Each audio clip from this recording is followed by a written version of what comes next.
Tashdile, this is Sakina Bhatt and welcome to Tibet This Week, a weekly news on Tibet, His Holiness the Dalai Lama and Central Tibetan Administration. Let's look at the headlines. His Holiness the Dalai Lama emphasizes on inner peace to members of 8th Parliament of the world's religions. His Holiness the Dalai Lama expresses grief towards disasters caused by Kerala floods and Uttarakhand rainfall. Sikyong Tsering attends 105th founding anniversary of Men-Tsee-Khang. Sikyong visits Tibetans in West Bengal and Sikkim. German-Tibetans run for Tibet in the German post-marathon. Tibetan monks offer prayers for victims of tragic fire accident in Taiwan. Representative Ngodup Tsering meets Ambassador Samuel Brownback, former United States Ambassador at Large for International Religious Freedom.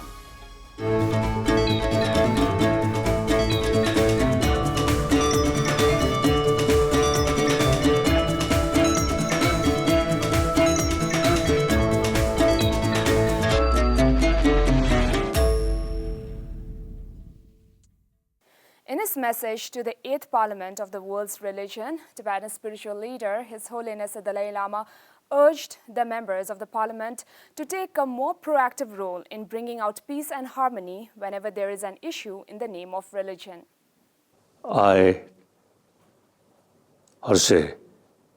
Making every effort to bring peace, to bring religious harmony, not through some ceremony or something like that, but from heart.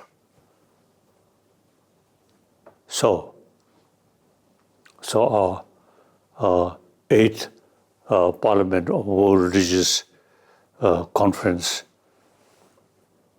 I want to share. You really carry very, very important and relevant to today's reality. So please be active. Representative Ngodup Tsering of the Office of Tibet, Washington, D.C., who was invited for a virtual panel titled Compassion in Action, a Home for Refugees in India, expressed his gratitude to India and said that the reason as to why Tibetan culture is thriving in exile is the sole effort of His Holiness the Dalai Lama and the support of the Indian government at the 8th Parliament of the World Religions. His Holiness the Dalai Lama expressed grief towards the lives lost by Kerala floods and heavy rainfall in Uttarakhand experienced earlier this week.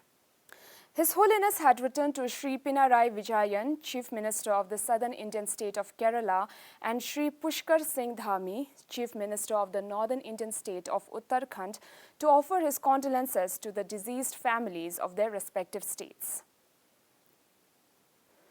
Sikyong Tsering highlighted His Holiness the Dalai Lama's visions behind re-establishing the Men-Tsee-Khang in exile at an event held in Men-Tsee-Khang, Dharamshala, to mark the 105th founding anniversary of Men-Tsee-Khang in Lhasa on Sunday this week. Sikyong called Men-Tsee-Khang a unique Tibetan institution in exile that serves multiple purposes and lauded its achievements since the establishment. The event saw felicitation of several long-serving staff of Men-Tsee-Khang and presentations of awards to meritorious students of the institute. The program also included traditional dance performances by students, a book launch, and the inauguration of a new section on its website. Addressing the Tibetan communities of West Bengal and Sikkim, Sikyong Tsering spoke about the two goals of the Central Tibetan Administration, which is resolving the Sino-Tibetan conflict through dialogue based on the middle way approach and looking after the welfare of the Tibetan people in exile. Sikyong Tsering is on an official visit to Tibetan communities and settlements based in West Bengal and Sikkim. Sikyong urged the younger generation to read the talks of His Holiness to know his vision. He further spoke about the ongoing issues inside Tibet and answered to the doubts of the Tibetan people regarding the work of the Central Tibetan Administration. The current tour of Sikyong to Northeast region is aimed to meet the Tibetan public and access the ground situation to formulate policies and projects that accurately reflect factual situation and data. The Team Tibet from North Rhine-Westphalia regional section of the Association of Tibetans in Germany participated in the German post-marathon Bern, one of the largest running events in Germany, on Sunday this week. With over 4,000 German athletes, runners and walkers under the flagship of Team Tibet, a group of Tibetans crossed through the German federal city of Bern and other historical places of the city that covered 5 to 40 kilometers. The event was to create awareness on Tibet, express gratitude to the people and government of Germany for solidarity and support for Tibet, and to mark the 14th anniversary of the award of U.S. Congressional Gold Medal to His Holiness the 14th Dalai Lama.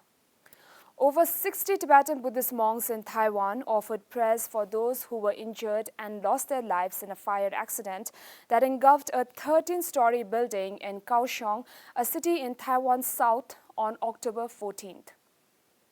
A prayer service was held on Tuesday this week for over 46 people who passed away and 41 who were injured with severe burns in the incident. The monks also offered prayers for the victims of last year's tragic train accident.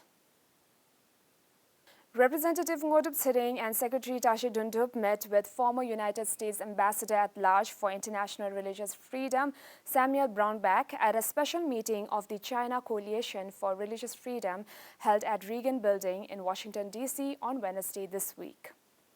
Ambassador Brownback spoke about his plan on publishing a book documenting the experiences of persecutions being met by various communities of faith, for instance, Tibetan Buddhists, Uyghur Muslims, and Chinese Christians and Falun Gong practitioners. He invited the participants to send stories of religious persecution to make the book inclusive and representative. The book is expected to be out next spring. So much for this week. See you next time and have a good weekend.